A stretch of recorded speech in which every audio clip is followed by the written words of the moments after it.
Bonjour à tous, c'est Alexis Berger, serial entrepreneur depuis l'âge de 17 ans, master franchisé, investisseur immobilier, consultant et formateur. Aujourd'hui, nous allons parler de la franchise Stéphane Plaza Immobilier. Effectivement, je pense que vous connaissez tous Stéphane Plaza, animateur vedette de la chaîne M6.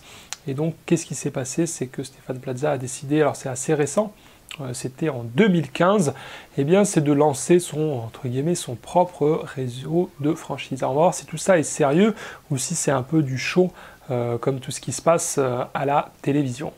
Ce qu'il faut savoir, c'est que naturellement, ça s'appelle Stéphane Plaza Immobilier, mais en fait, Stéphane Plaza est un actionnaire de cette société et qu'elle a été constituée naturellement avec d'autres personnes, on va dire les gestionnaires, ceux qui vont vraiment gérer la société.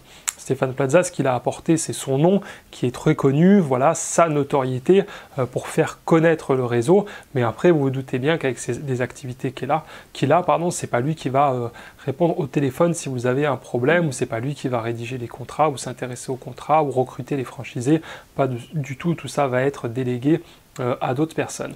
Alors c'est un réseau récent puisqu'il a été lancé en 2015, mais pourtant aujourd'hui c'est incroyable, on est en 2018, donc seulement 3 ans après son lancement, il y a 289 agences Stéphane Plaza en France. Vous imaginez, ça fait 100 ouvertures par an.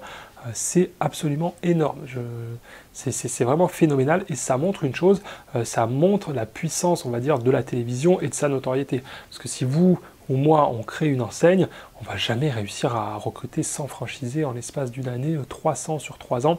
C'est vraiment une performance exceptionnelle et qui montre bien que voilà, c'est quelqu'un de très connu et que les gens ont confiance en lui ou en tout cas en l'image qu'il véhicule. Mais alors, il y a quand même un petit souci là-dessus. La première chose, c'est quand ça a été lancé en 2015, c'était une licence de marque. J'ai déjà fait une vidéo là-dessus. Je vous mettrai le lien dans la description pour vous expliquer un petit peu les différences entre licence de marque, franchise, commission affiliation, master franchise, etc.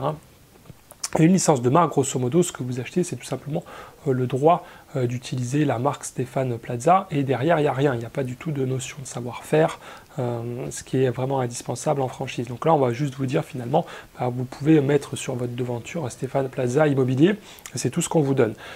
C'est alors c'est spécial, c'est très difficile de trouver des infos sur Stéphane Plaza Immobilier, sur la franchise, sur leur site internet, il n'y a rien. Sur les sites spécialisés, il n'y a quasiment rien. J'aurais trouvé une info comme quoi aujourd'hui serait passé de licence de marque à franchise, donc quelque chose de plus sérieux, mais pareil, c'est pas du tout confirmé, donc si ça vous intéresse, ça sera à vous voilà, de les contacter et d'essayer de voir exactement aujourd'hui ce qu'ils proposent. Sachez que c'est personnellement essayé de les contacter, ils n'ont même pas répondu. Donc voilà, je pense qu'ils misent vraiment tout sur Stéphane Plaza et que comme je vous l'ai dit encore une fois, comme il est très connu, qu'il a une bonne image auprès du public, les gens y vont finalement un petit peu sans trop regarder, ils n'ont pas besoin de communiquer sur d'autres médias, ils n'ont pas besoin non plus d'étaler plus de chiffres que ça. Donc voilà, méfiez-vous quand même un petit peu, sachant qu'il faut bien savoir que 100 ouvertures en une année, vous imaginez, ça fait une ouverture tous les 3 jours, et encore c'est si on prenait presque tous les jours de l'année, ce qui n'est pas le cas, on n'ouvre pas les agents, enfin le développement, la franchise ne va pas travailler les samedis et les dimanches pour faire son développement, donc ils travaillent du lundi au vendredi dans leur bureau, donc c'est vraiment un taux d'ouverture très élevé et vous ne pouvez pas vraiment avoir un suivi sérieux quand vous avez une nouvelle ouverture tous les 3 jours. Donc je pense que derrière il n'y aura pas un énorme suivi, vous ne serez pas accompagné comme si vous alliez ouvrir par exemple je sais pas moi, un McDo ou un Buffalo Grill où là forcément ça prend des mois et ils n'en ouvrent pas un tous les 3 jours, il y a plus de temps, plus de choses à mettre en place aussi, naturellement c'est des projets d'envergure, mais voilà, là c'est quand même, faites attention à ça. Ils ouvrent quand même énormément, il faut voir derrière, du coup, est-ce qu'ils ont vraiment toute l'équipe pour bien vous accompagner là-dessus. Alors, le droit d'entrée, 25 000 €, ce qui est encore une fois élevé si c'est qu'une simple licence de marque, c'est-à-dire juste pouvoir utiliser le nom, sachant que derrière, il y aura de la redevance. Si c'est une franchise, c'est plus dans les normes. Encore une fois, je vous l'ai dit, il faut voir aujourd'hui où ils en sont. Mais voilà, un droit d'entrée élevé, encore une fois, parce que Stéphane Plaza est populaire. La paire personnelle, ils annoncent 70 000 Ils annoncent 70 000 € d'apport pour 100 000 € d'investissement, ce qui, encore une fois, ne correspond pas du tout aux critères du marché, parce que là, ça vous dit 70% d'apport, alors que d'habitude, on est plus à 30 et 40%. Mais c'est les chiffres que j'ai trouvés, mais il me semble un petit peu louche. Et la redevance, pareil, hein, cherché, très difficile à trouver. Sur leur site, ils n'en parlent même pas. J'ai trouvé sur un site où ils annonceraient 8% de redevance. Encore une fois, c'est quelque chose de, là pour la peine aussi, d'élevé. Donc je vous avoue, un petit peu mitigé sur Stéphane Plaza Immobilier, dans le sens où il ne communique pas. Je n'ai pas réussi à avoir d'infos, il n'y a pas d'infos. Ok, un développement extraordinaire, super. Stéphane Plaza, c'est sûrement un mec très sympa et tout, donc c'est ça qui fait vendre.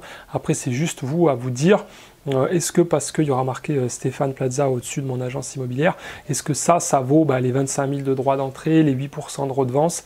C'est un calcul à faire. Effectivement, je le répète, il a de la notoriété, ça va vous amener des clients, c'est indéniable, mais il faut toujours voir dans quelle proportion. Parce qu'il ne faut pas que ça soit non plus surpayé l'apport. Donc voilà, j'espère que cette vidéo vous a plu. Je suis désolé, vous savez que j'aime bien être précis dans mes vidéos, mais là, j'ai pas eu plus d'infos. J'ai dit, eux en donnent très peu. Je les ai contactés, ils répondent pas. Donc voilà, je ne pouvais pas vous en donner plus. Si vous avez vraiment un projet d'agence immobilière, ça ne coûte rien, comme je le dis toujours, contactez-les, essayez d'avoir un petit peu plus d'infos. Si vous avez besoin, je pourrais toujours vous donner mon avis, mais là, vraiment, je manque d'infos pour vous donner justement un bon conseil. Et pour moi, le risque principal, c'est le décès de Stéphane Plaza. Effectivement, parce que toute la marque capitalise sur lui, elle s'appelle Stéphane Plaza Immobilier. Imaginez demain il aurait un accident, Stéphane Plaza du coup malheureusement pour lui ça serait terminé, il n'y aurait plus cette visibilité autour de la marque. Toutes ces émissions chasseurs d'appartements qui font que les gens se sentent proches de lui, et les premières années ça ne poserait pas de problème, mais naturellement ne serait-ce que 3, 4, 5 ans plus tard, ce nom ferait référence à une personne qui malheureusement aujourd'hui ne serait plus là, et ça serait pas très bon pour vos affaires, mais c'est le risque de toutes les marques qui capitalisent sur une personne physique. C'est exactement moi avec cette chaîne YouTube et tous les autres youtubeurs. Moi, ma chaîne, c'est Alexis Berger. Si demain, malheureusement, il m'arrivait quelque chose et quelqu'un d'autre me remplacerait, ça ne serait pas forcément la même accroche auprès des gens qui me suivent. Et là, c'est exactement la même chose, sauf que c'est en 10 000 fois plus grand, et que vous, si vous avez investi si vous avez investi 100 000 euros, là, c'est beaucoup plus embêtant qu'une simple chaîne YouTube qui finalement s'arrête ou change de positionnement. Voilà. J'espère que vous avez aimé cette vidéo. Mettez un gros pouce bleu, partagez-la si vous connaissez des gens que la franchise intéresse. N'oubliez pas, vous vous abonnez à la chaîne pour être au courant de toutes les dernières vidéos. Et justement, je vous explique en ce moment quel est mon parcours, comment j'ai débuté, les marques avec lesquelles je travaille et comment la franchise m'a permis de me construire un actif d'1 million d'euros en seulement 3 ans. Tout ça, c'est dans une présentation vidéo qui dure un petit peu plus d'1 heure. Pour y accéder, il suffit de cliquer sur le lien qui apparaît en ce moment à l'écran et vous inscrire. En tout cas, c'est totalement gratuit. Je vous dis à très bientôt. Ciao, ciao.